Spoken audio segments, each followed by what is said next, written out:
Hi, this is Robin with the San Francisco Bay Area Sasquatch Believers. I am here at the location where I had my first rock throwing encounter, and I'm here to film because I want to tell you a part of my story. The very first time I ever came to this location, I fell in love with it that very moment. And my guy and I decided that we would camp. And we decided to camp right here in this spot. And at that time, the picnic table was turned a little bit away. And the ground was hard and packed. And we stoked up the fire right here at this fire pit. And we did not have any camping gear with us. And we threw down some car blankets and some jackets. And we went to sleep right here. And we slept quickly and deeply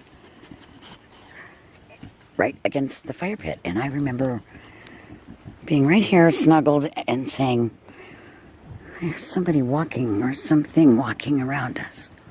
It must be the deer. Babe, wake up, the fire's probably gone out. I hear something." He hops right up. There's nothing around us. He stokes up the fire. We go back to sleep. That was my first night here. There's more. So about 2 days later, I come here in the middle of the week and it's empty to go fishing. And I become aware of stone circles and an energy and these voices. And they said to me that this was a place of the ancestors. Pardon me while I throw this away. This was a place of the ancestors, that no one had been here to honor and to thank the ancestors in a long time. And would I do it? And now there's lots of grass everywhere here, but there's stone circles all under here. And they told me every stone circle has a white rock in it, which symbolizes the person that they're memorializing. And they showed me right over here that this was an offering tree. Oh, wow. Okay. No surprise. Yeah. That this was an offering tree. And back in here, look at all these stones.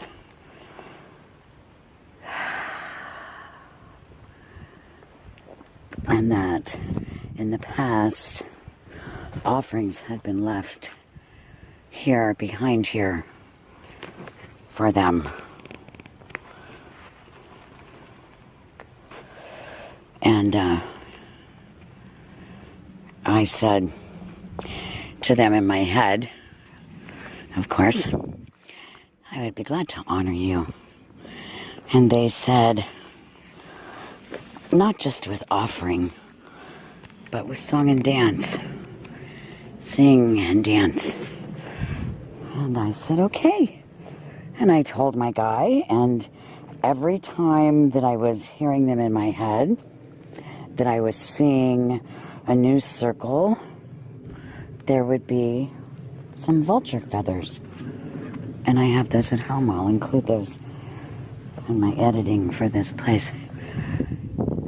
And I would be given another vulture feather or two. And they would be everywhere, all around the campground here, all around where we were camping right here at that spot. So that night, I came and I made a plate and I put what I would call my traditional offering pieces, coins and herbs and flowers and trinkets. And I think there was half a bite of an apple, maybe. And I left it here right here. Not over there, but right here. And we went to sleep. And in the morning I was so excited. I didn't expect anything to be touched in the offering because I knew it was Spirit that was speaking to me. Spirit of the ancestors telling me that no one had been there in a long time to honor them. And that they needed someone to honor them. And would I do it? And I said yes.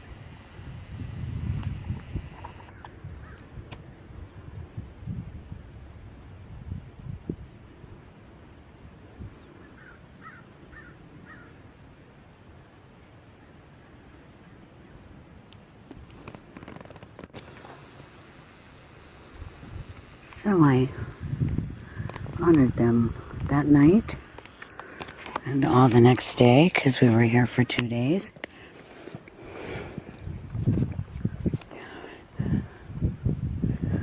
And right down there, which is my next stopping spot, is the place where I had the rocks thrown at me.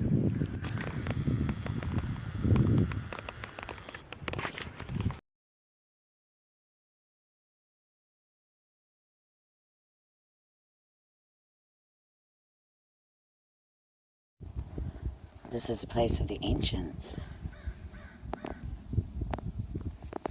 Out there are prayer circles and grave sites. And I know this because I know what to look for, and because the ancestors also told me.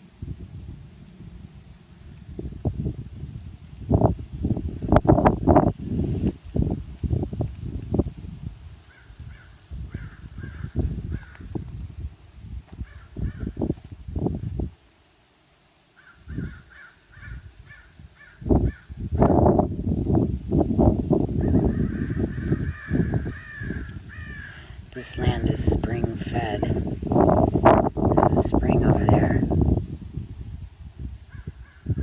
There are prayer circles here. There are grave markers here. There are memorial markers. I have seen them. I know what they are. I know what to look for. I have come here today to honor them. Water is life.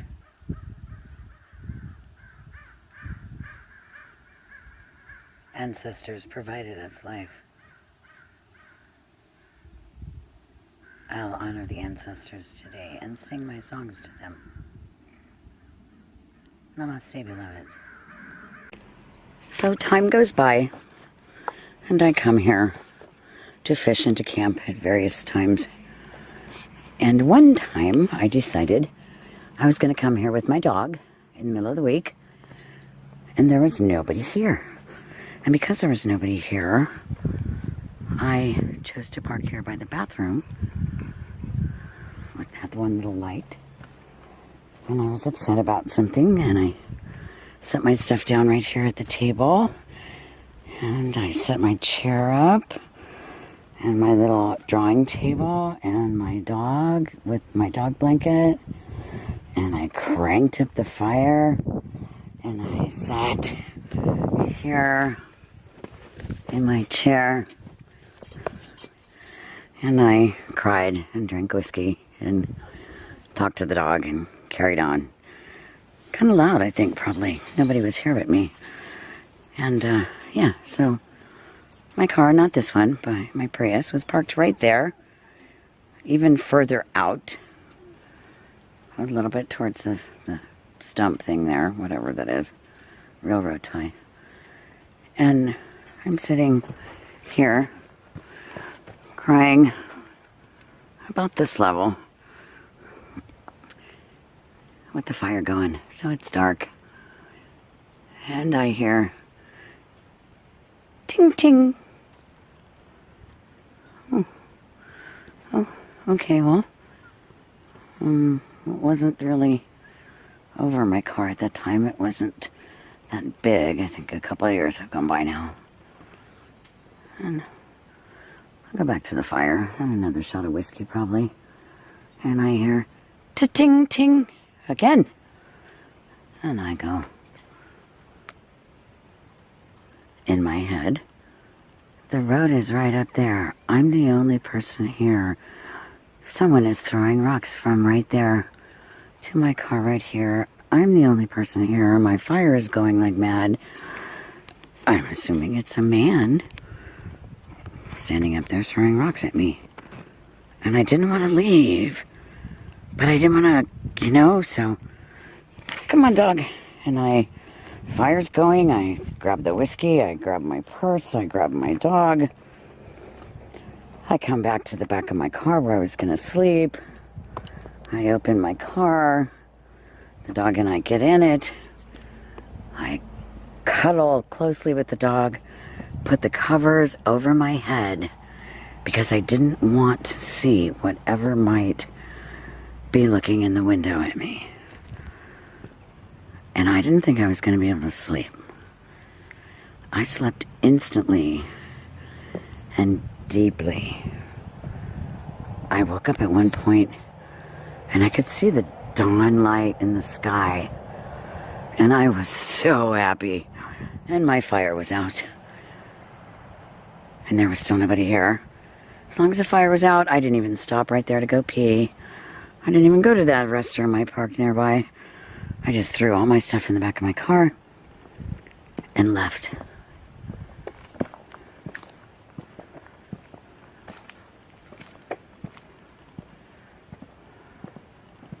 This is the place where the ancients told me no one has come here to honor them in a long time.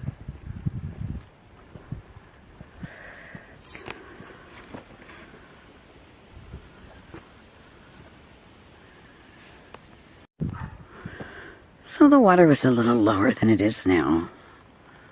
Not by much, but a little bit. And I was down there at that stand of willows, I think those are, fishing with my guy early at a dawn day. And we were sitting right down there. And filling the whole space behind us, somewhere behind us, filling this whole space, all the way at the water, across the way, everything, was this sound. And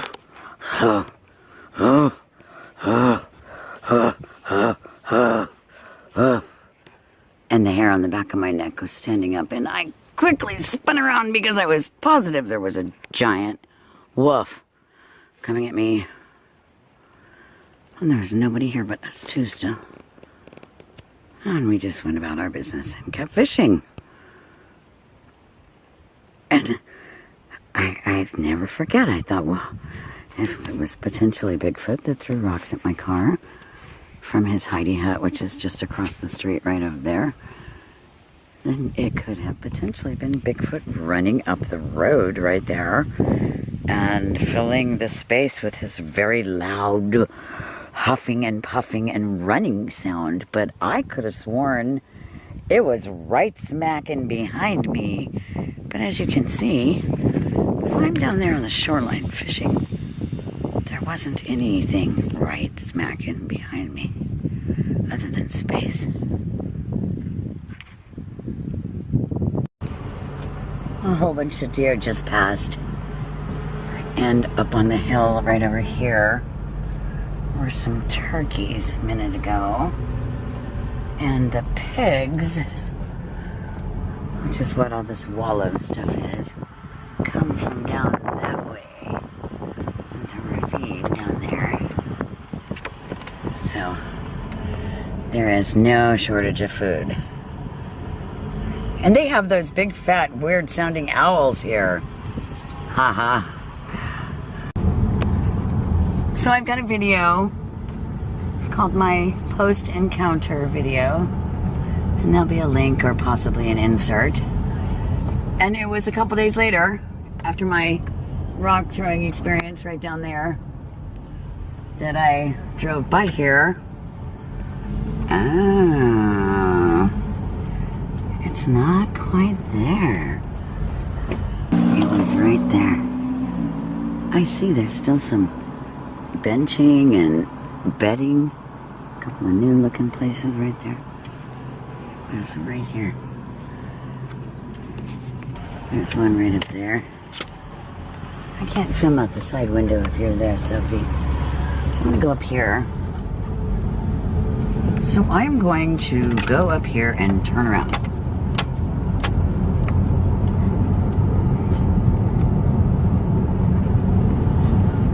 I want to show you one other place. I'm gonna put you on pause so I can safely drive through the park.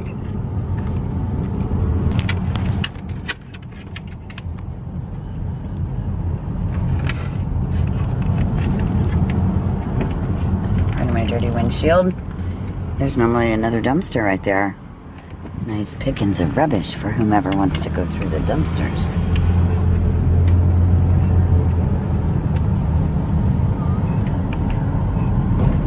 It's a good fishing spot right there.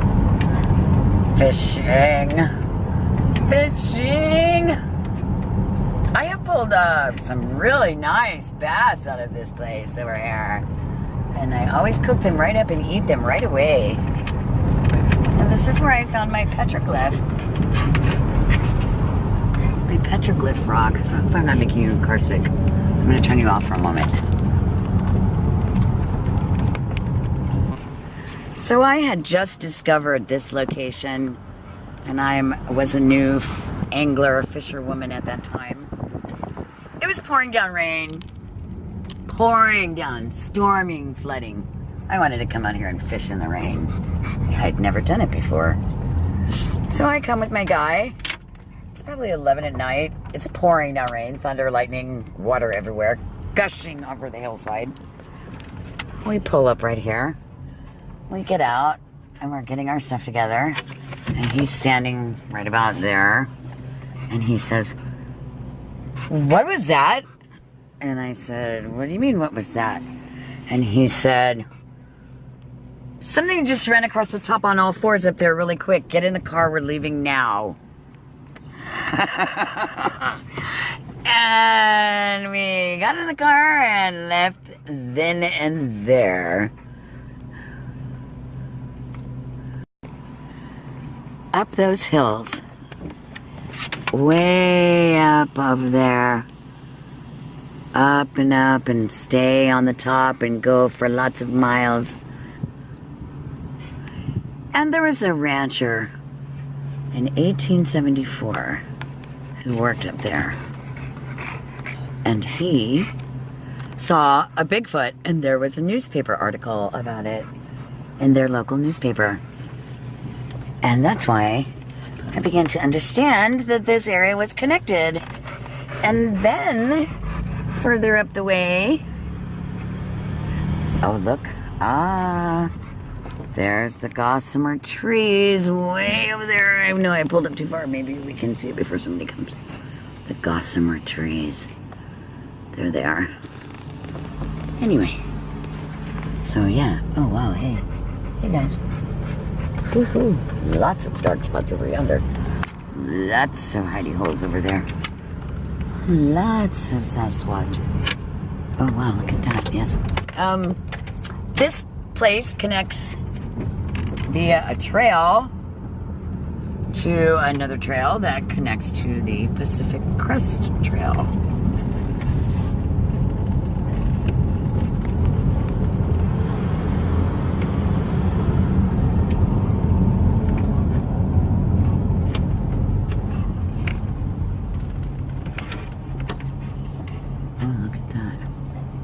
Hangers. Beautiful hangers. Alright. Battery's getting low. Of course it is. This is Robin with the San Francisco Bay Area Sasquatch Believers. Y'all have a good day.